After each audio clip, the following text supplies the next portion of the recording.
WhatsApp everyone, कैसे हैं आप सब? मज़े में, पढ़ने में ही मज़ा है। तो आई होप बेटा आप बहुत मज़े कर रहे होंगे। तो बेटा नया चैप्टर चालू कर रहे हैं एक बार फिर, tax invoice credit and debit notes.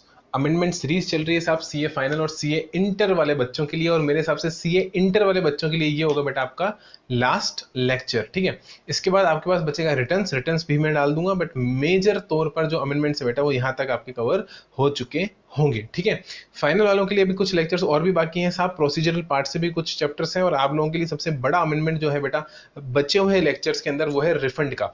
तो रिफंड का एक बड़ा लेक्चर आपका पेंडिंग रहेगा। रिफंड लेक्चर कंप्लीट होने के बाद मैं ये कह सकता हूँ साहब कि मेजर तौर पर आपके अमेंडमेंट जीएसटी के कंप्लीट हो जाएंगे सीए फाइनल वालों के लिए। इंटर वालों के लिए आपके पास रिफंड चैप्टर नहीं है, तो आपको टेंशन लेने की जरूरत भी नहीं है। आपकी जो बुकलेट है अमेंडमेंट बुकलेट, उसमें भी रिफंड चैप्टर मैंने नहीं डाला हुआ है। तो इंटर की अमेंडमेंट बुकलेट अलग है और फाइनल की अमेंडमेंट बुकलेट अलग है। तो इंटर वाले में इंटर का जो सिलेबस है बेटा वहां तक के अमेंडमेंट्स कवर्ड है, और फाइनल वाले के लिए फाइनल के लिए, दोनों के लिए अमेंडमेंट लेक्चर्स की जो प्लेलिस्ट मैंने बनाई है बेटा वो भी अलग अलग ही बनाई है। तो चैनल पर आप प्लेलिस्ट में जाएंगे बेटा तो इंटर वालों के लिए अलग से प्लेलिस्ट रहेगी अमेंडमेंट लेक्चर्स की, और फाइनल वालों के लिए अलग से रहेगी। तो बेटा चालू करते हैं बिना किसी फालतू बात के, अपन अपना चैप्टर चालू करते हैं, है ना। बातें तो होती रहेंगी। Tax invoice credit and debit notes, main बात मैंने आपको समझा दी। आ जाओ बेटा फटाफट से चैप्टर पे। Tax invoice debit and credit note. Sir amendments बड़े हैं क्या बेटा? बहुत सिंपल से अमेंडमेंट्स हैं, और मोटा मोटी फोकस जो इस बार गवर्नमेंट का है बेटा इन अमेंडमेंट्स के अंदर, वो आपको यही नजर आएगा कि गवर्नमेंट इलेक्ट्रॉनिक ट्रांजैक्शन पर ज्यादा फोकस कर रही है दोस्त। गवर्नमेंट चाहती है कि हर चीज इलेक्ट्रॉनिकली हो, और गवर्नमेंट को हर चीज के बारे में पता चले। बस गवर्नमेंट इतना चाहती है साहब, हर चीज हमें पता चलनी चाहिए, ताकि गवर्नमेंट ज्यादा कंट्रोल बना सके बेटा, और फेक इनवॉइसेस को, फेक आप कह सकते हो पेमेंट को कहीं ना कहीं गवर्नमेंट रोकना चाहती है। तो गवर्नमेंट चाहती है साहब सारे काम होने चाहिए इलेक्ट्रॉनिक तरीके से, ताकि गवर्नमेंट को पता लगे हर चीज के बारे में, हर ट्रांजेक्शन के बारे में, और कंप्लाइंस उतना ही ज्यादा मजबूती से करवाया जा सके लॉ का, जीएसटी कानून का। तो बेटा टैक्स इनवॉइस की बात करेंगे। पहला अमेंडमेंट आपके सामने आ रहा है, एक नया सेक्शन इंसर्ट करा है बेटा 31A, एक नया सेक्शन इंसर्ट करा है जिसमें बोला बेटा facility for digital payment to recipient. क्या मतलब है सर इसका? मेरी बात सुनो बेटा, सिंपल सी बात यह है कि अभी आपको मैं नीचे पढ़ाऊंगा ई इनवॉइस, पता है एक अमेंडमेंट अभी आपको मैं नीचे पढ़ाऊंगा ई इनवॉइस का। ई इनवॉइस मतलब ये कि बेटा ये होता है सप्लायर, और मेरे प्यारे बच्चों ये होता है रेसिपिएंट। यहाँ तो कोई दिक्कत है क्या सर किसी को? नहीं सर, ये बिल्कुल सिंपल सी बात है। अब होता ये है बेटा कि सप्लायर क्या करता है बेटा, गुड्स या सर्विस सोल्ड करता है, बदले में कंसिडरेशन लेता है ना। कोई दिक्कत? नहीं सर कोई दिक्कत नहीं है। सप्लायर ने माल बेचा या सर्विस बेची, रेसिपिएंट ने उसको पैसे दिए। ठीक है, बिल्कुल सिंपल बात कर रहा हूं मैं। अब बेटा सप्लायर जो माल बेचता है तो रेसिपिएंट उसको पैसे देता है बेटा, उसके बदले में इनवॉइस लगती है। क्या लगती है? इनवॉइस, यानी अपन जिसको प्यार से बेटा बिल बोलते हैं, बिल। कि अंकल बिल तो दो। अपन दुकान में माल खरीदने जाते हैं, मेडिसिन खरीदने जाते हैं, अपन क्या बोलते हैं? अंकल बिल चाहिए, बिल। तो बेटा बिल बोल लो, प्यार से इनवॉइस बोल लो। हम कानून की भाषा में इसको बेटा बोलते हैं टैक्स इनवॉइस, क्योंकि अगर रजिस्टर्ड पर्सन है बेटा तो टैक्स कलेक्ट कर रहा होगा, तो अपन क्या इशू करेंगे? सारे बच्चे बोलो सर टैक्स इनवॉइस इशू करेंगे। बहुत अच्छी बात है। बदले में आएगा कंसिडरेशन। हाँ सर कंसिडरेशन आएगा। अब बेटा गवर्नमेंट ने क्या कर दिया, इस टैक्स इनवॉइस को बेटा ई इनवॉइस बना दिया। इस टैक्स इनवॉइस को, इसका फॉर्म बदल के क्या कर दिया बेटा, इलेक्ट्रॉनिक फॉर्म में कन्वर्ट कर दिया। और गवर्नमेंट ने बोला बेटा हम पोर्टल दे रहे हैं, बहुत सारे पोर्टल दे रहे हैं, और ये बहुत सारे जो पोर्टल हम दे रहे हैं बेटा, इन पोर्टल्स के थ्रू आप अपना ई इनवॉइस बना सकते हो। मतलब सर वो टैली वाला इनवॉइस नहीं चलेगा? नहीं चलेगा साहब, आपका टैली वाला इनवॉइस नहीं चलेगा। टैली का सिस्टम ऑटोमेटिकली कनेक्ट हो जाएगा किसके साथ? ई इनवॉइस सिस्टम के साथ, जो पोर्टल का है। तो टैली अपने सॉफ्टवेयर में अपडेट लिएगा, बिजी अपने सॉफ्टवेयर में अपडेट लिएगा, सैप एसएपी अपने सॉफ्टवेयर में अपडेट लिएगा, और ये सब इंटीग्रेट हो जाएंगे किसके साथ? जीएसटी पोर्टल के सिस्टम के साथ। तो होगा क्या बेटा, जब आप पोर्टल पे इनवॉइस बना रहे होंगे अपने सॉफ्टवेयर में, टैली में इनवॉइस बना रहे होंगे, तो एक्चुअल में वो टैली का लोकल इनवॉइस नहीं है। जो आज तक आप इनवॉइस इशू करते थे बिजी से या टैली से, आप क्या करते थे? आप बेटा लोकल इनवॉइस इशू करते थे। गवर्नमेंट पोर्टल से इंटीग्रेशन नहीं होता था। जो इनवॉइस निकलता था वो लोकल आपका खुद के लेटर हेड पर, आप कह सकते हो, वो इनवॉइस होता था। बट अब ऐसा नहीं होगा दोस्त। अब आपको गवर्नमेंट के पोर्टल से इनवॉइस जनरेट करना पड़ेगा। सर ऐसा क्यों? तो बेटा मुद्दे की बात वही है कि गवर्नमेंट चाहती है कि हर एक ट्रांजैक्शन का हमको पता चले साहब। गवर्नमेंट चाहती है फेक इनवॉइस क्रिएट ना हो सके, फेक टैक्स इनवॉइस कम से कम बने। माल अगर जा रहा है एक जगह से दूसरी जगह, सप्लाई हो रहा है, मूवमेंट में है बेटा, तो उसकी इनवॉइस, यानी हमें पता चले उसकी इनवॉइस के बारे में कि साहब अगर माल राजस्थान से गुजरात जा रहा है, राजस्थान से बेटा माल अगर गुजरात जा रहा है, ट्रक के अंदर लोड होकर जा रहा है, तो ये जो इनवॉइस कटी होगी ना बेटा, ये इनवॉइस जेन्युइन इनवॉइस होनी चाहिए। गवर्नमेंट चाहती है इस इनवॉइस के बारे में हमें पता चले, ये माल बिका, इसकी इनवॉइस कटे, और इसकी इनवॉइस इलेक्ट्रॉनिकली कटे। इलेक्ट्रॉनिकली कटे, इसके बारे में हमें पता चले। यहाँ तक कोई दिक्कत है? नहीं। ये अमेंडमेंट अभी मैं नीचे कवर करूंगा कि दोनों अमेंडमेंट साथ में पढ़ाने पड़ेंगे मेरे को, एक 31A वाला बेटा और एक ये जो नीचे आ रहा ना आपका, ये रहा manner of issuing E invoice, ये नोटिफिकेशन जो आया बेटा ये, और ये जो नोटिफिकेशन आपके आया और नया सब रूल इंसर्ट करा बेटा, सब रूल 4 रूल 48 के अंदर। तो रूल 48 के अंदर जो नया सब रूल इंसर्ट करा बेटा, मैं चाहता हूं कहीं ना कहीं आपको ये रूल साथ में पढ़ना पड़ेगा। किसके साथ बेटा? इस नए सबसेक्शन 31A के साथ, 31A के साथ। तो मैं क्या बोल रहा हूं? मैं ये बोल रहा हूं कि गवर्नमेंट क्या चाहती है बेटा कि सारे ट्रांजैक्शन के बारे में हमको पता चले, इसलिए आप हमारे ही पोर्टल से, गवर्नमेंट के ही पोर्टल से क्या काटो बेटा? इनवॉइस काटो। ठीक है, कोई दिक्कत नहीं साहब। स्क्रीन पे कुछ आ रहा है क्या साहब? हमारे तो स्क्रीन पे कुछ आ ही नहीं रहा, अब आएगा बेटा, अब आएगा। आई एम रियली सॉरी अगर आपको अभी तक कुछ नजर नहीं आया था बेटा, मैं यही समझा रहा था। देखो आपके स्क्रीन पर है, मैं वापस एक बार रिपीट कर देता हूँ। आई होप, पता नहीं कुछ टेक्निकल प्रॉब्लम होगी बट अब करेक्ट हो गया वो। इधर देखो, ये सप्लायर है, हाँ साहब, और ये कौन है बेटा? रेसिपिएंट। ठीक है सर, टैक्स इनवॉइस इशू होता है, हाँ, और ये बदले में कंसिडरेशन आता है। यहाँ तक कोई दिक्कत है? यहाँ तक कोई दिक्कत नहीं है बेटा। मैं ये कह रहा हूँ कि ये जो टैक्स इनवॉइस है ना, ये इलेक्ट्रॉनिक फॉर्म में कन्वर्ट हो गया। कौन से फॉर्म में कन्वर्ट हो गया? इलेक्ट्रॉनिक फॉर्म में कन्वर्ट हो गया। गवर्नमेंट बेटा एक नया सबसेक्शन, एक नया सब रूल लेकर आई। ये देखो, ये नया सब रूल 4, किसमें? रूल 48 में। और ये पावर गवर्नमेंट ने ले ली और 2 नोटिफिकेशन भी गवर्नमेंट यहाँ पर आपके पास लेकर आई। 2 नहीं बेटा, 2 या 3 नोटिफिकेशन यहाँ पर गवर्नमेंट लेकर आई। और गवर्नमेंट ने बोला कि साहब हम आगे से आपको कहेंगे कि आप हमारे पोर्टल से इलेक्ट्रॉनिकली इनवॉइस जनरेट करो। क्या करो बोलो? इलेक्ट्रॉनिकली इनवॉइस जनरेट करो। मतलब मैंने क्या बोला? टैली का लोकल इनवॉइस, बिजी का लोकल इनवॉइस, या जो बिल बुक छपवाते थे आप, अब वो नहीं चलेगी। आपको पोर्टल पर जाकर, कौन से पोर्टल पर बेटा? जीएसटी पोर्टल पर जाकर ही अपना इनवॉइस क्रिएट करना पड़ेगा। सर सबके लिए एप्लीकेबल है क्या? नहीं साहब, सिर्फ नोटिफाइड पर्संस के लिए एप्लीकेबल है। मैं अभी उस पर आऊंगा, पहले यही कवर करते हैं। चलो, किसके लिए एप्लीकेबल है बेटा? नोटिफाइड पर्संस के लिए एप्लीकेबल है। क्या बोला गवर्नमेंट ने? देखो, ई invoice shall be prepared by notified class of registered persons.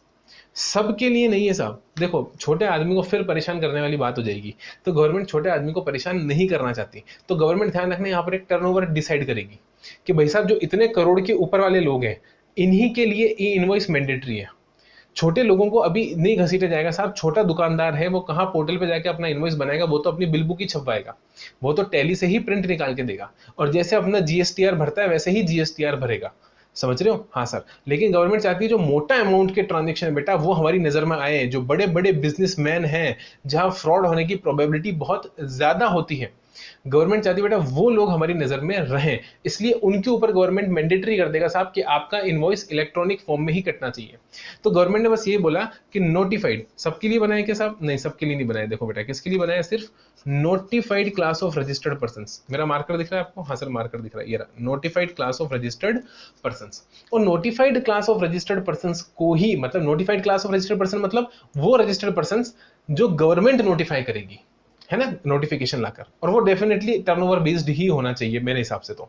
हाँ सर, ठीक है। और बेटा उनको बोला जाएगा कि bye including such particulars content in GST INV 01। ये क्या है साहब?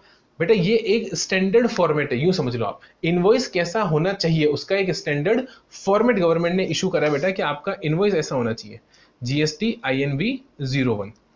ये एक फॉर्मेट है, प्रिस्क्राइब्ड फॉर्मेट है गवर्नमेंट का बेटा। इस फॉर्मेट के अंदर आपका इनवॉइस होना चाहिए। क्या करना पड़ेगा बेटा? ये देखो, ये गवर्नमेंट ने क्या करा बेटा, अपने जो मेन डोमेन होता है ना, main domain, sir main domain मतलब, मेन डोमेन मतलब ये gst.gov.in। इसके आगे बेटा होते हैं सब डोमेन्स। क्या होते हैं? सब डोमेन। एक होता है डोमेन, एक होता है सब डोमेन। सब डोमेन में क्या होता है? आपने देखो बेटा बहुत सारी वेबसाइट्स वगैरह पर, है ना, जैसे फेसबुक है, तो फेसबुक पे बेटा अपन जाते हैं तो वहां एक आता है developers.facebook.com।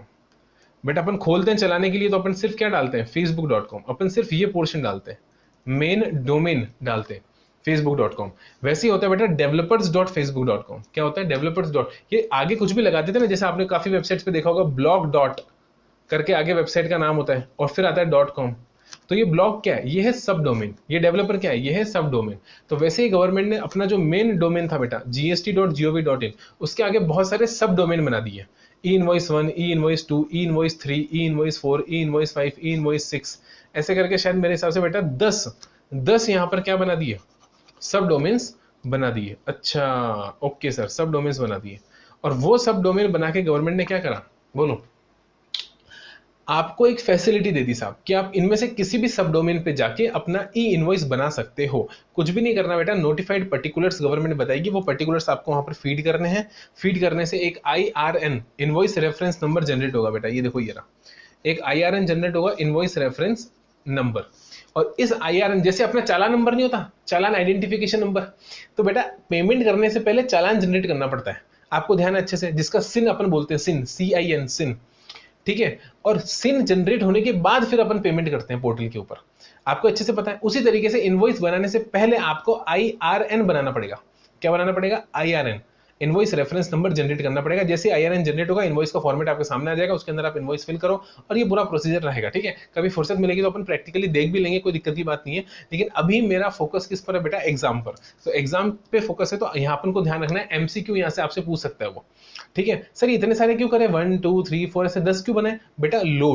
लोड कैपेसिटी, इसका में पढ़ते हैं अपन स्ट्रेस कैपेसिटी, स्ट्रेस टेस्टिंग, इसका में पढ़ते हैं स्ट्रेस टेस्टिंग। तो स्ट्रेस टेस्टिंग के अंदर क्या होता है कि आपकी वेबसाइट पे पावर भी तो होनी चाहिए, क्योंकि बेटा पूरा इंडिया अगर एक ही वेबसाइट एक ही टाइम पर खोलेगा तो उस पर बहुत सारा लोड आ जाएगा, उस सब डोमेन के ऊपर बहुत लोड आ जाएगा। तो इन्होंने क्या करा, अलग अलग सब डोमेन्स बना दिए, ताकि अगर कोई एक्सेस भी करता है तो कोई 4 खोलेगा, कोई 5 खोलेगा, कोई 7 खोलेगा, कोई 8 खोलेगा, अलग अलग सब डोमेन खोलेंगे तो लोड क्या हो जाएगा? बाइफरकेट हो जाएगा, एक ही जगह पर सारा लोड नहीं आएगा। इसलिए इन्होंने 1 2 3 4 5 6 7 8 9 10 आपको क्या दे दिए बेटा? सब डोमेन्स दे दिए। सिंपल सी बात मैंने आपको समझाई, और आपको प्रोसीजर भी समझा दिया बेटा। स्टेप नंबर 1 क्या होगा, मेरी बात सुनो। अपन एक पोर्टल खोलेंगे, जैसे अपन ने खोला einvoice1.gst.gov.in। क्या बोला? einvoice1.gst.gov.in मैंने खोला, हाँ साहब मैंने खोला। इसको खोलने के बाद अपन को क्या करना है बेटा? वहां जो आपको प्रिस्क्राइब्ड प्रोसीजर बताया जाएगा, जैसे कि मैं बताता हूँ, आपका सप्लायर का नाम क्या हो गया, इनवॉइस नंबर आपको क्या रखना है, तो वो सारी चीजें आप वहां पर फिल करोगे, सबमिट करोगे, तो क्या जनरेट हो जाएगा? IRN, invoice reference number. और उस इनवॉइस रेफरेंस नंबर के बेसिस पे आप अपना इनवॉइस जनरेट कर सकते हो। तो यहाँ पर ये लिखा हुआ है कि अभी ये देखो, ये रहा, कहाँ है साहब? ये रहा साहब। अब by uploading the information content therein, जो content therein on the GST portal prescribed manner में और subject to prescribed condition and restriction. सब कुछ प्रिस्क्राइब्ड है साहब, मैनर प्रिस्क्राइब्ड है, कंडीशन रेस्ट्रिक्शन प्रिस्क्राइब्ड है, यानी रूल्स के अंदर गवर्नमेंट बताकर चलेगी। रूल्स के अंदर बोलो बेटा, गवर्नमेंट बताकर चलेगी। मुद्दे की बात अपन को क्या ध्यान रखनी है कि भाई INV01 फॉर्मेट होगा, जिस फॉर्मेट के अंदर होगा, और अपन को इनवॉइस बनाने से पहले IRN जनरेट करना पड़ेगा। सर मुद्दा क्या है? मुद्दा बेटा एक ही है, गवर्नमेंट चाहती है साहब के मोटे मोटे अमाउंट्स के इनवॉइसेस जो बनते हैं, बड़े बड़े बिजनेसेस के जो इनवॉइस बनते हैं बेटा, वो हमारी नजर में रहे, तो वो पोर्टल के थ्रू ही बनवाना चाहती है इनवॉइस। बिल्कुल सिंपल सी बात थी, कोई दिक्कत नहीं साहब। हाँ, एक मुद्दे की बात और निकल कर आई साहब, ये तो पॉइंट नंबर 1 था। पॉइंट नंबर 1 था, पॉइंट नंबर 1 क्या था? वापस बोलो मेरे साथ में, बोलो बेटा, पॉइंट नंबर 1 क्या था? पॉइंट नंबर 1 इतना सा था कि साहब आपको इनवॉइस बनाना है, इनवॉइस बनाने के लिए आपको पोर्टल पे जाना है, प्रिस्क्राइब्ड पर्टिकुलर्स वहां पर फिल करने हैं, और पर्टिकुलर आपके जो भी क्या है, बोलो, पर्टिकुलर प्रिस्क्राइब्ड इंफॉर्मेशन जो भी आप वहां फिल करोगे बेटा, उसके बेसिस पे आपको IRN मिलेगा, और IRN के बेसिस पे आप अपनी इनवॉइस बना सकते हो। कितनी बातें निकल कर आई? इधर आओ, बात निकल कर आई साहब। स्टेप नंबर 1, पोर्टल पे जाना है, और पोर्टल पे जाके IRN जनरेट करना है। IRN जनरेट करने के लिए प्रिस्क्राइब्ड पर्टिकुलर्स आपको फिल करने पड़ेंगे, प्रिस्क्राइब्ड पर्टिकुलर्स आपको फिल करने पड़ेंगे। कोई दिक्कत यहां तक किसी बच्चे को? नहीं sir. Step number 2, step number 2 नहीं बेटा, ये सिचुएशन नंबर 2 है, ठीक है। फर्स्ट अपन ने कवर कर ली, जो अमेंडमेंट आया उस अमेंडमेंट के अंदर पहला पॉइंट अपन ने कवर कर लिया।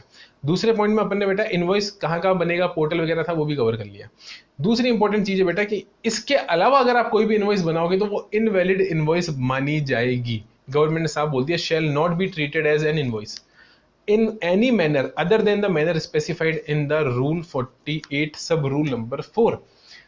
तो रूल 48 सब रूल नंबर 4 के अलावा बेटा अगर आपने किसी भी फॉर्मेट के अंदर, मेरी बात को ध्यान से सुनेंगे मेरे अच्छे बच्चे, किसी भी फॉर्मेट के अंदर अगर आपने क्या बनाने की कोशिश करी, इनवॉइस बनाने की कोशिश करी, उस फॉर्मेट को छोड़ के, मतलब इलेक्ट्रॉनिक मीडियम के अलावा अगर आपने किसी भी मीडियम से मेरे भाई इनवॉइस बनाया, तो वो इनवॉइस वैलिड इनवॉइस नहीं कहलाएगा। दो बातें, पहली बात IRN जनरेट करना है, दूसरी बात IRN के अलावा अगर आपने किसी भी तरीके से इनवॉइस बनाई तो वो इनवॉइस वैलिड इनवॉइस नहीं मानी जाएगी।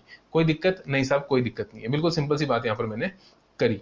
उसके बाद अपन ने एक चीज और, तीसरी बात बेटा, तीसरी बात, डुप्लीकेट और ट्रिप्लीकेट किस आपकी यहां पर मगजमारी खत्म। तो कंडीशन नंबर 3 कौन सी है? डुप्लीकेट और ट्रिप्लीकेट। क्योंकि बेटा एक बात हो, अगर इलेक्ट्रॉनिकली इनवॉइस बन गया तो उसे सप्लायर भी खोल के देख सकता है, रेसिपिएंट भी खोल के देख सकता है और ट्रांसपोर्टर भी खोल के देख सकता है, ट्रांसपोर्टर भी खोल के देख सकता है। तो जब तीनों ही जने खोल के देख सकते हैं, मेरे प्यारे बच्चे बताएंगे, जब तीनों एक इनवॉइस को, इलेक्ट्रॉनिक इनवॉइस को खोल के देख सकते हैं, तो बेटा उस इनवॉइस को फिर डुप्लीकेट और ट्रिप्लीकेट करने की क्या जरूरत है? तो वो जरूरत यहाँ पर खत्म हो जाएगी। तो जहां पर भी डुप्लीकेट ट्रिप्लीकेट की रिक्वायरमेंट आती है, अगर इलेक्ट्रॉनिक इनवॉइस जनरेट कर रहे हो, तो उस केस के अंदर आपको डुप्लीकेट और ट्रिप्लीकेट करने की जरूरत नहीं है मेरे दोस्तों। देखो इधर, does not apply to such invoices. क्या अप्लाई नहीं होगा साहब? डुप्लीकेट और ट्रिप्लीकेट की जो कंडीशन है बेटा, रिक्वायरमेंट है, वो अप्लाई नहीं होगी ऐसी इनवॉइसेस के ऊपर। कैसी इनवॉइसेस के ऊपर? इलेक्ट्रॉनिक इनवॉइसेस के ऊपर। आई होप आपको बेटा यहां तक बिल्कुल सही समझ में आ गई होगी मेरी। ठीक है, अपन वापस रिवाइज भी कर लेंगे एक बार फटाफट, कोई दिक्कत की बात नहीं, बट यहां तक आपको समझ में आ गया। गवर्नमेंट ने एक चीज और बोली बेटा, और वो बोली 46 और 49 रूल को अमेंड करते हुए बेटा, कि इनवॉइस के ऊपर हम क्या लगवा देंगे बेटा? वो एक डॉट डॉट डॉट डॉट वाला नहीं होता? हाँ सर होता है, उसको बोलते हैं बेटा क्यूआर कोड। आजकल तो बहुत प्रचलन में बेटा पेटीएम का क्यूआर कोड है ना।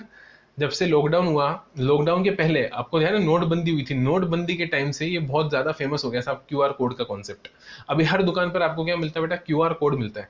ठीक है, फोन पे, पेटीएम, अमेजोन, अलग अलग, अमेजोन में अमेजोन पे है, तो वो क्या होता है उसके अंदर बेटा आपने स्कैन करा और पेमेंट हो गया। ठीक है, क्यूआर कोड स्कैन करते हो, आपके पेमेंट, आपके बैंक अकाउंट से पेमेंट डिडक्ट होकर सामने वाले के बैंक अकाउंट में चला जाता है। उसी तरीके से क्या होता है बेटा, गवर्नमेंट चाहती है कि हर इनवॉइस के ऊपर, हर इनवॉइस के ऊपर क्या हो बेटा? क्यूआर कोड हो। सर इससे होगा क्या बेटा? इससे ये होगा कि मेरे सारे बच्चे याद करेंगे सेक्शन 68, याद आया सर? हाँ, inspection of goods in movement, inspection of goods in movement. तो बेटा 68 के तहत गवर्नमेंट चाहती है कि जब हमारा प्रॉपर ऑफिसर किसी गाड़ी को रोके, बोलो, जब हमारा प्रॉपर ऑफिसर बेटा किसी गाड़ी को रोके, तो वो ये चाहती है कि रोक कर जब वो इनवॉइस चेक करे उस गाड़ी वाले का, कि भाई तेरे पास कौन कौन सा माल है, तो बेटा उसके पास एक ऐप होगा मोबाइल के अंदर, गवर्नमेंट उसको क्या देगी? एक ऐप देगी। उस ऐप को ओपन करके उस क्यूआर कोड को स्कैन कर लेगा इनवॉइस के ऊपर, तो बेटा उसे पता लग जाएगा सारी की सारी डिटेल्स, जहां से निकला है, जहां को जाएगा, माल की क्वांटिटी, माल की रेट, कितना माल है, किस किस प्रेस्क्रिप्शन का, उसका डिस्क्रिप्शन क्या है, हर चीज वहां पर प्रॉपर ऑफिसर को पता लग जाएगी बेटा एक क्यूआर कोड को स्कैन करते ही। मोटी बात बता रहा हूं दोस्त, ये क्यूआर कोड का कॉन्सेप्ट क्यों लेकर आए हम, ये समझ रहे हैं दोस्त। क्यों गवर्नमेंट चाहती है कि पहली चीज तो हर चीज इलेक्ट्रॉनिक हो, पहली चीज तो इनवॉइस ही इलेक्ट्रॉनिकली बने, इनवॉइस नंबर ही इलेक्ट्रॉनिक आए, और दूसरा उस इनवॉइस के ऊपर क्यूआर कोड भी होना चाहिए साहब, ताकि क्यूआर कोड को स्कैन करते ही इनवॉइस की सारी डिटेल सामने वाले को पता लग जाए। तो गवर्नमेंट चाहती है बेटा जैसे ही फेक इनवॉइस होगी ना, तो fake invoice QR code scan ही नहीं कर पाएगी। अगर आप फेक क्यूआर कोड बनाओगे तो फेक क्यूआर कोड स्कैन ही नहीं होगा, और स्कैन ही नहीं होगा तो प्रॉपर ऑफिसर को पता लग जाएगा साहब माल तो जा रहा है, लेकिन माल का इनवॉइस जो है वो फेक है। तो 68 के अंदर बेटा वो आपके माल को इंस्पेक्शन के साथ साथ डिटेंशन भी कर लेगा। जो डिटेंशन का सेक्शन है बेटा, उसके अंदर क्या हो जाएगा? आपका माल डिटेन हो जाएगा, गवर्नमेंट उसको जब्त कर लेगी अपने पास। आई होप आपको बात समझ में आई होगी। तो गवर्नमेंट चाहती है फेक इनवॉइस के ऊपर लगाम लगाना, गवर्नमेंट चाहती है पूरी तरीके से ब्लॉक कर दो भाई इस सिस्टम को, कहीं से भी कोई फर्जीवाड़ा हो ही ना सके।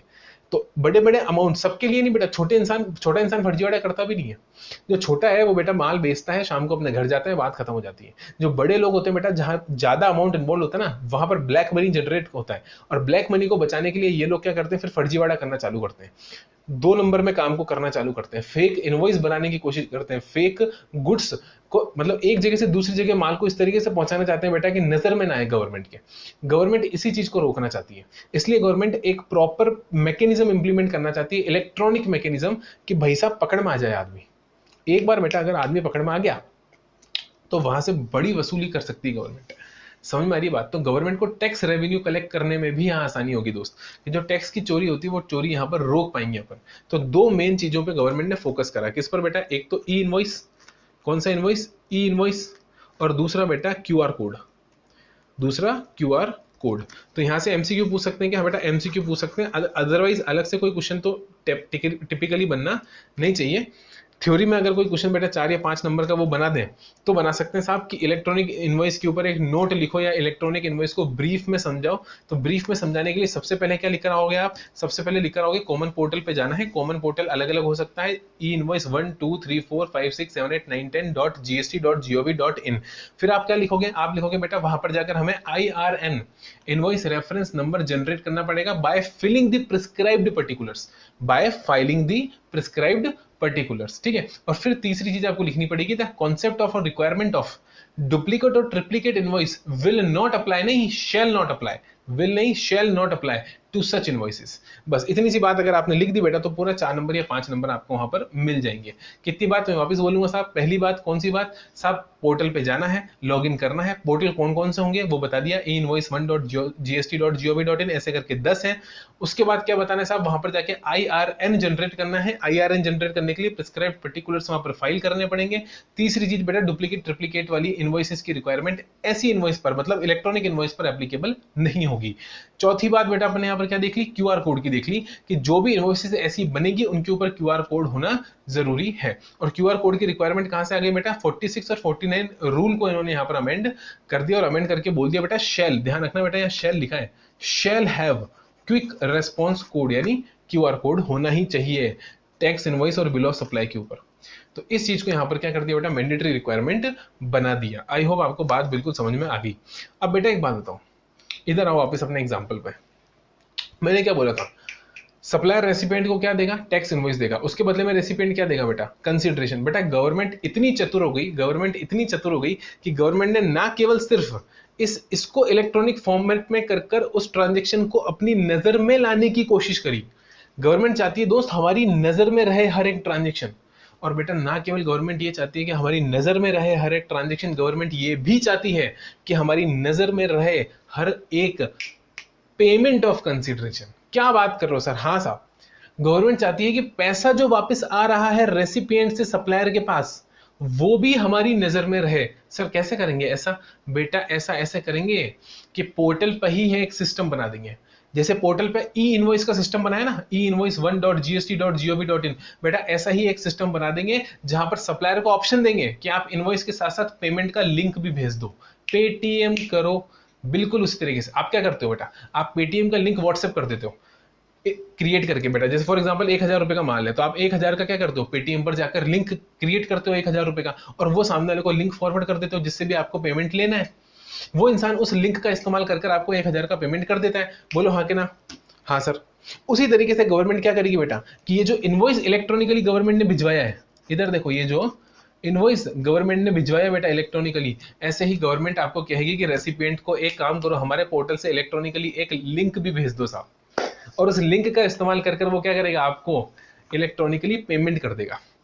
सर ऐसा क्यों, मतलब ऐसा कौन सा प्रोविजन है जो गवर्नमेंट यहाँ पर कंप्लाई करवाना चाह रही है, लोगों से कंप्लाइंस बढ़वाना चाह रही है उस प्रोविजन की। गवर्नमेंट चाहती है कि उस प्रोविजन पर नजर रहे। बेटा मेरे भाइयों बहनों सब बोलेंगे 180 दिन के अंदर पेमेंट आना चाहिए। याद आया बेटा सेक्शन नंबर 16 की कंडीशन, सेक्शन 16 जहां पर हम आईटीसी की बात करते हैं वहां पर कंडीशन है बेटा कि 180 दिन के अंदर पेमेंट आना जरूरी है। 180 दिन के अंदर अगर पेमेंट आया तो ही आपको क्रेडिट मिलेगी, वरना बेटा आपको क्रेडिट रिवर्स करनी पड़ जाएगी। हाँ सर याद आ गई बात। तो बेटा गवर्नमेंट को कैसे पता लगेगा 180 दिन का, ऐसे पता लगेगा, ऐसे पता लगेगा गवर्नमेंट को 180 दिन का। तो गवर्नमेंट चाहती है साहब कि आपने पेमेंट करा नहीं करा ये भी हमें पता चले, ये भी हमें पता चले। अकॉर्डिंगली आपके ऊपर नहीं छोड़ सकते ये चीज कि आप 180 दिन का हिसाब लगा लो, ये हिसाब हम लगाएंगे साहब जब हमें पता लगेगा इलेक्ट्रॉनिकली जब पेमेंट आएगा। तो गवर्नमेंट ने एक नया सेक्शन इंसर्ट करा दिया बेटा, और वो करा दिया सेक्शन 31A। क्या करा दिया बेटा, नया सेक्शन 31A, और इस सेक्शन में लिख दिया कि सप्लायर को ऑप्शन दिया जाएगा। मैं फिर कह रहा हूं ये सारी चीजें सब पर एप्लीकेबल नहीं होंगी, सब पर एप्लीकेबल नहीं होंगी, सिर्फ नोटिफाइड लोगों पर ही एप्लीकेबल होगी। क्या बोला मैंने, सिर्फ नोटिफाइड लोगों पर ही एप्लीकेबल होगी। देखो द गवर्नमेंट में on the recommendation of the council, बेटा काउंसिल की रिकमेंडेशन के बिना तो गवर्नमेंट कुछ करती ही नहीं है साहब। Prescribe a class of registered persons, सब पर नहीं साहब, सब पर नहीं। हम प्रेस्क्राइब करेंगे वो क्लास ऑफ रजिस्टर्ड पर्सन जो जनरली बेटा एग्रीगेट टर्नओवर के बेसिस पे ही प्रेस्क्राइब किया जाता है। Who shall provide prescribed mode of electronic payment to the recipient of supply. मतलब साहब सप्लायर को ऑप्शन देंगे कि तू एक मोड रेसिपिएंट को दे पेमेंट करने का।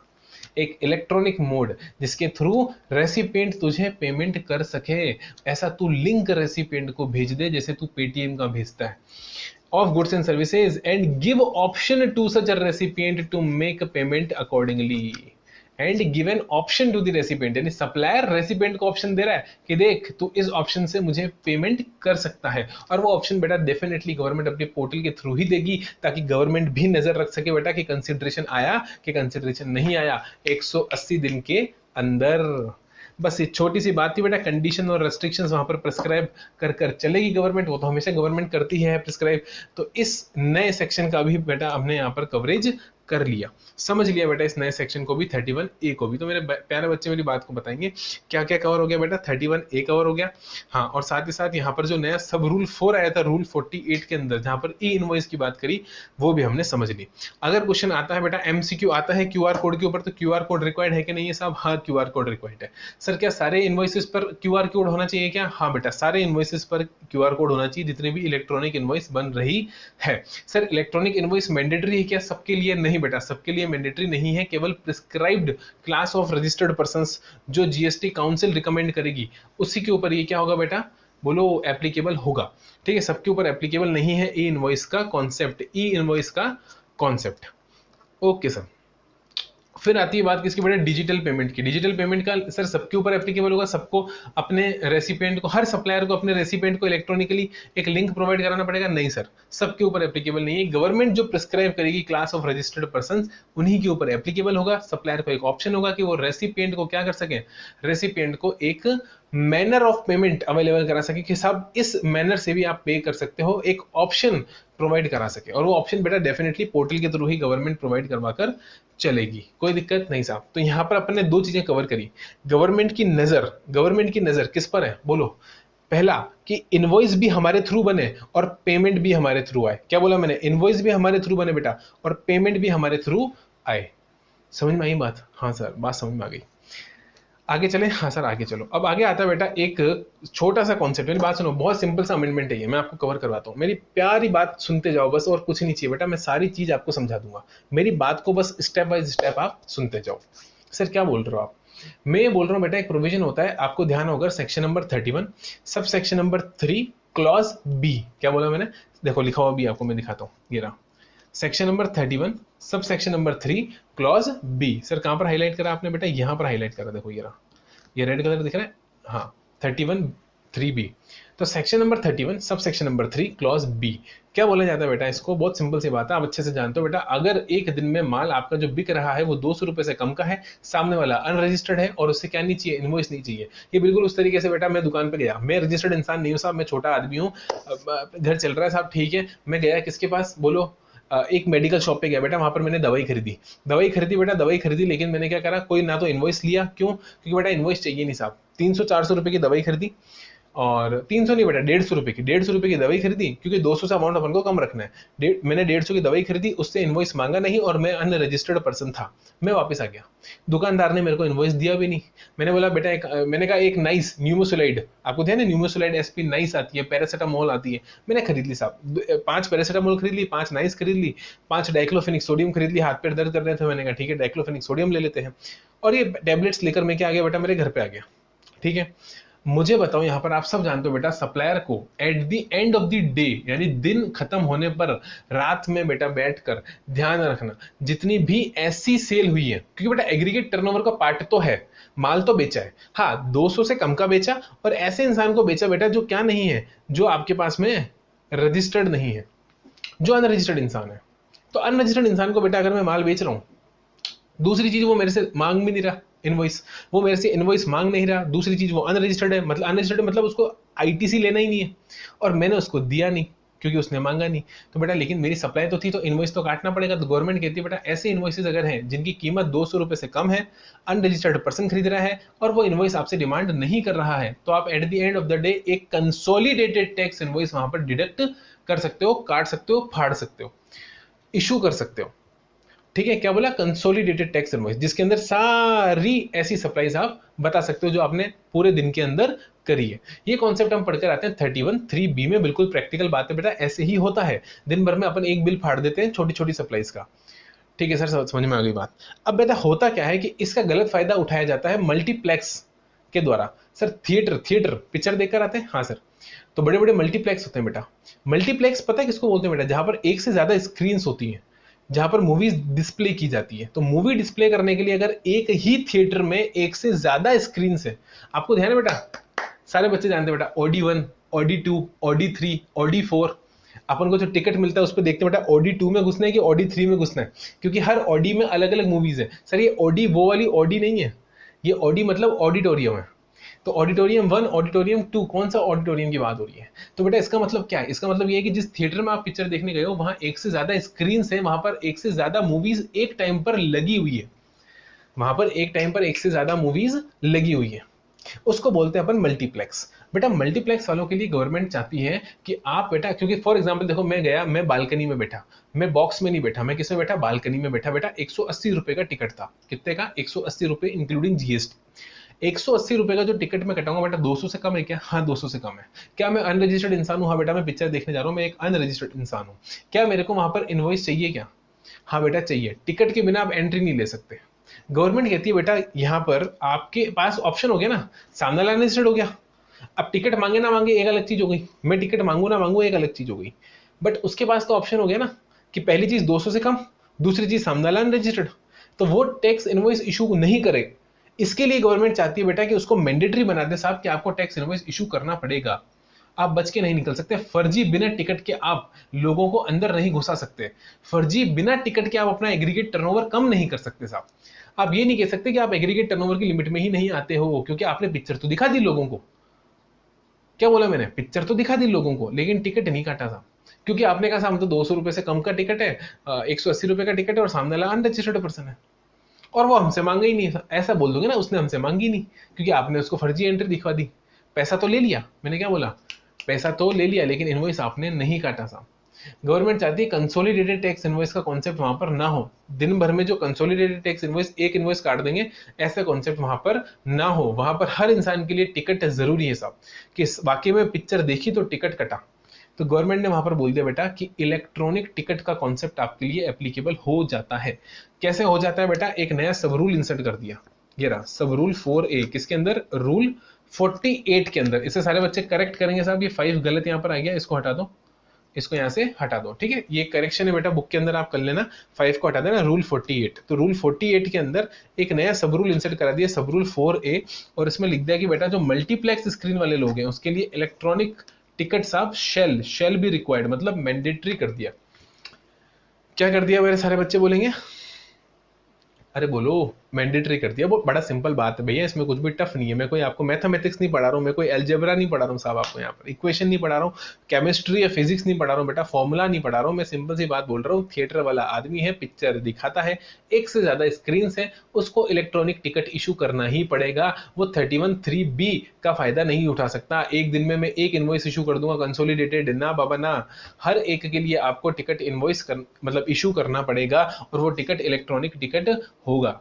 भले ही उस टिकट पे बेटा रेसिपिएंट की डिटेल्स ना हो, वो फिर भी टैक्स इनवॉइस माना जाएगा, माना जाएगा। Deemed to be a tax invoice, भले ही उस पर रेसिपिएंट की डिटेल्स ना हो। अब यार कॉमन सेंस की बात है बेटा, आप पिक्चर देखने जाते हो तो वहां पर अपना नाम पता है, एड्रेस तो ना बताते हो यार। आप तो पिक्चर का टिकट खरीदते हो, सीट नंबर आपको मिलता है, आप जाके बैठ जाते हो। तो बेटा वो डीम्ड टू बी, वो इतनी सी जो छोटी सी टिकट की पर्ची मिलती है ना आपको, जिसपे सीट नंबर वगैरह होता है बेटा, उसी को क्या मान लिया जाएगा? उसी को आपका टैक्स इनवॉइस मान लिया जाएगा। क्या बात कर रहे हो सर? हाँ सर, उसी को टैक्स इनवॉइस मान लिया जाएगा। आजकल तो बेटा आप उस पे ऐप वगैरह पे बुक करवाते हो तो आपके पास जो मैसेज आता है ना, वो deem to be electronic invoice माना जाता है। वो इलेक्ट्रॉनिक टिकट है बेटा, वही इलेक्ट्रॉनिक टिकट है, उसको टैक्स इनवॉइस मान लिया जाएगा। अगर रूल 46 के बेटा बाकी पर्टिकुलर्स वहां पर मतलब मेंशन्ड है तो क्या माना जाएगा? अगर रूल 46 के बाकी पर्टिकुलर्स वहां पर मेंशन्ड है, भले ही आपका नाम वहां पर मेंशन ना हो, आपकी डिटेल वहां पर मेंशन ना हो, मतलब रेसिपिएंट की डिटेल ना हो, स्टिल वो क्या माना जाएगा? टैक्स इनवॉइस माना जाएगा। तो मुद्दे की बात बस इतनी सी है कि 31(3)(b का फायदा मल्टीप्लेक्स वाले नहीं उठा सकते हैं, उनको तो इलेक्ट्रॉनिक इनवॉइस मैंडेटरी इशू करना पड़ेगा। किसने बोला? सब रूल 4A ने बोला। आई होप बेटा बहुत अच्छे से ये चीज आपको समझ में आ गई। अब सर उन लोगों के बारे में बताओ साहब, जो लोग अपने सिंगल स्क्रीन वाले होते हैं। छोटी छोटी जगह होती है बेटा, छोटी छोटी सिटीज, छोटी सिटी हो गई बेटा, मैं टाउन बोलूंगा, जो डिस्ट्रिक्ट भी नहीं होता, जनरली वहां पर क्या होता है, सिंगल स्क्रीन पर्दे होते हैं बेटा, मतलब एक ही थिएटर होता है, उसमें एक ही पर्दा होता है, उसी पे पिक्चर दिखाते हैं साहब, कोई 2 या 3 पिक्चरें नहीं लगती, एक ही पिक्चर लगती है।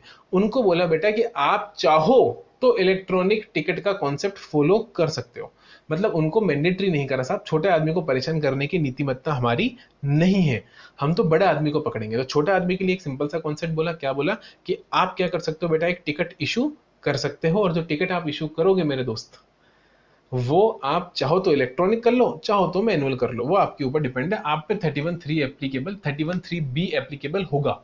हाँ, छोटे वालों की बात कर रहा हूँ, मल्टीप्लेक्स की नहीं कर रहा हूँ, छोटे वालों के लिए उनको ऑप्शन देते हैं, देखो ये क्या लिखा है, moreover supplier of such services in screen other than multiplex screen. तो जो अदर देन मल्टीप्लेक्स लोग हैं बेटा, वो also have been given an option to follow the above procedure. तो उनको सिर्फ एक ऑप्शन दिया गया, क्या ऑप्शन दिया गया, कि वो चाहे तो फॉलो कर सकते हैं, चाहे तो फॉलो कर सकते हैं बेटा, ये लिखा हुआ है देखो, option to follow the above procedure, चाहे तो फॉलो कर सकते हैं, किसके लिए, अदर देन मल्टीप्लेक्स स्क्रीन, यानी बेटा सिंगल स्क्रीन वाले लोग। I hope this is all the way clear. तो बेटा अभी तक क्या क्या लपेट दिया, सेक्शन 31A जो नया आया था वो लपेट दिया, वापस बोलो मेरे साथ में, सेक्शन 31A ने क्या बोला था बेटा, इलेक्ट्रॉनिक पेमेंट की फैसिलिटी सप्लायर रेसिपिएंट को देकर चलेगा, बट कौन सा सप्लायर, जो प्रिस्क्राइब्ड, जो नोटिफाइड होगा, वो prescribed class of registered person, बेटा सारे नहीं, सब पर एप्लीकेबल नहीं होगा। इसके बाद में ई इनवॉइस का कॉन्सेप्ट था, ई इनवॉइस का कॉन्सेप्ट का सब पर एप्लीकेबल होगा साहब, वो भी सब पर एप्लीकेबल नहीं होगा, प्रिस्क्राइब्ड पर ही एप्लीकेबल होकर चलेगा। ठीक है सर, ये भी समझ में आ गया। इसके बाद क्या बोला, इसके बाद बोला, इसके बाद बोला, इसके बाद बोला बेटा ये लास्ट, क्या बात करो सर, हाँ लास्ट, छोटी सी बात है, अभी खत्म हो जाएगी, मेरे सारे बच्चे मेरे को एक बात बताएंगे, और वही बताएंगे साहब कि आपने एक सेक्शन पढ़ा होगा बेटा, section number 31 sub section number 7, क्या बोला मैंने, section number 31 sub section number 7, पढ़ा है कि नहीं पढ़ा है बताओ सर, पढ़ा है, सेक्शन 31 सब सेक्शन नंबर पढ़ा है, क्या बोलता है बेटा सेक्शन 31 सब सेक्शन 7 क्या बोलता है मेरे को बताओ बेटा, सेक्शन 31 सब सेक्शन नंबर 7 ये बोलता है कि आपको अगर रिमूवल का केस है बेटा, रिमूवल और Saint on approval basis, removal और सेंट ऑन अप्रूवल बेसिस का केस है बेटा, तो आपको टाइम लिमिट दी जाती है कि या तो जो सप्लाई हो गई जिस तारीख को वो तारीख, और 6 months, which ever is earlier, जो भी पहले आ जाएगा। यानी बेटा मैंने माल भेजा, मैंने माल भेजा, ठीक, ये सब आपने पढ़ रखा है बेटा, सिंपल सी बात है, टाइम लिमिट की बात कर रहा हूँ 31 के अंदर। तो 31 के अंदर जो टाइम लिमिट की बात कर रहा हूँ साहब, वहां पर मैं ये बोल रहा हूँ कि मैंने माल अपने यहाँ से रिमूव कर दिया, मतलब मेरी दुकान से माल निकल गया, लेकिन बिका नहीं है साहब, अप्रूवल बेसिस पर है, मतलब वो इस्तेमाल करके देखेंगे, पहले इस्तेमाल करें फिर विश्वास करें, तो वो पहले इस्तेमाल करके देखेंगे बेटा, अगर उन्हें पसंद आएगा, मेरे अच्छे बच्चे बोलेंगे बेटा उन्हें पसंद आएगा तो उस माल को खरीदेंगे, पसंद नहीं आएगा तो वापस कर देंगे, वापस कर देंगे साहब, तो सप्लाई बनेगी ही नहीं।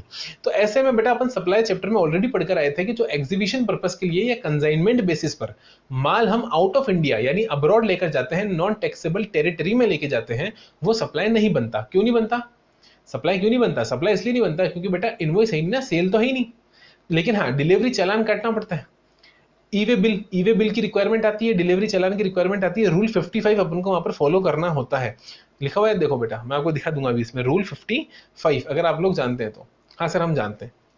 उस केस में इन्होंने बेटा एक सर्कुलर दिया समझाने के लिए, सिर्फ समझाने के लिए, बेटा नोटिंग में आ जाओ, आप चाहो तो मैं आपको नोटिंग में समझा दूं, कोई इसमें दिक्कत की बात नहीं है, डरने की बात नहीं है, इधर आओ, ठीक है इधर आओ बेटा, इधर आओ, एक एग्जाम्पल क्रिएट कर लो आप, ठीक है, बाटा कंपनी है बेटा, कौन सी कंपनी है, बाटा, बाटा शू कंपनी, ठीक है बेटा, बाटा शू कंपनी, शू कंपनी, SH क्या होती है बेटा, शू की स्पेलिंग क्या होती है, एक काम करो आप शू हटा लो, बाटा कर लो, ठीक है ना, बाटा तो सबको पता है बेटा, जूते चप्पल, स्लीपर्स, शूज, SHOES है ना, शूज, शूज आपकी स्लीपर्स वो बनाते हैं, ठीक है, स्पेलिंग माफ करो बेटा, है ना, स्लीपर्स, तो बेटा स्लीपर्स वो वहां पर बनाते हैं, तो शूज स्लीपर्स वगैरह बाटा बनाता है, अलग अलग तरीके के शूज बनाता है, sport shoes, formal shoes, casual shoes.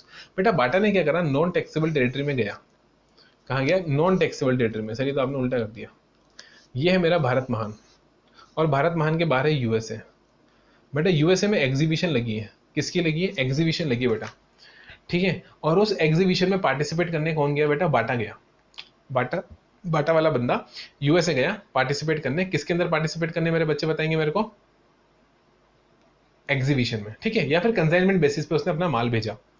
बेटा जो माल भेजा क्या वो सप्लाई बनेगा? हम ऑलरेडी सप्लाई चैप्टर में देख कर आए कि कोई भी ऐसा गुड जो कंसाइनमेंट बेसिस पे बाहर भेजा जाता है बेटा वो क्या नहीं बनता है? बोलो, वो सप्लाई नहीं बनता। क्यों सप्लाई नहीं बनता बेटा? क्योंकि यहाँ पर सेल नहीं है और कंसिडरेशन भी नहीं है। अब मुझे बताओ फॉर्म्स ऑफ सप्लाई में क्या था? With consideration, without consideration? बेटा विद कंसिडरेशन, विद कंसिडरेशन यहाँ पर है ही नहीं क्योंकि पैसा आ ही नहीं रहा, तो सप्लाई कैसे बनाओगे? और विदाउट कंसिडरेशन बेटा शेड्यूल 1 वाली कंडीशन कोई है ही नहीं, ठीक है ना। ये रिलेटेड पार्टी ट्रांजेक्शन है, मैं तो कंसाइनमेंट बेसिस पे लेकर गया बेटा, वहाँ कोई रिलेटेड पार्टी नहीं है। इसके अलावा बेटा ये कोई एजेंट वेजेंट का काम है नहीं, कोई एजेंसी का काम नहीं, तो शेड्यूल 1 यहाँ पर लग नहीं रहा। सिंपल सी बात कर रहा हूँ मैं, शेड्यूल 1 लग नहीं रहा और ऐसे कंसिडरेशन है नहीं तो सप्लाई बनेगा नहीं। हाँ सर बात तो सही है, सही, सप्लाई तो नहीं बनेगा।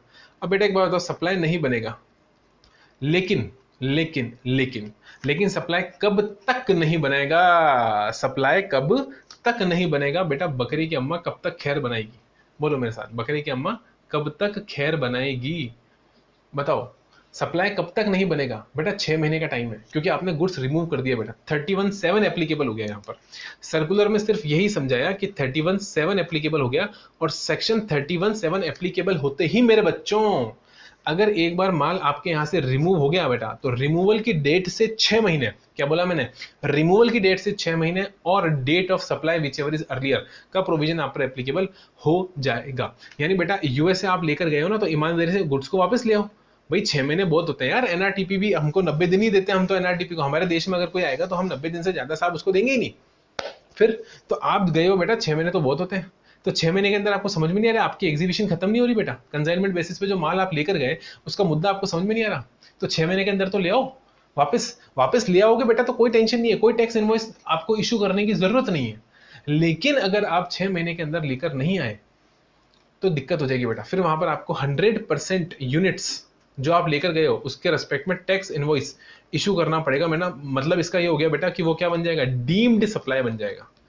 क्या बन जाएगा? Deemed supply. हम ये मान लेंगे आप झूठ बोलकर लेकर गए साहब, माल बिक चुका है, हम इसे सप्लाई मानेंगे। आपका माल बिक चुका है और ये सप्लाई बनेगा। मेरे बच्चे बताए समझ में आया कि नहीं आया?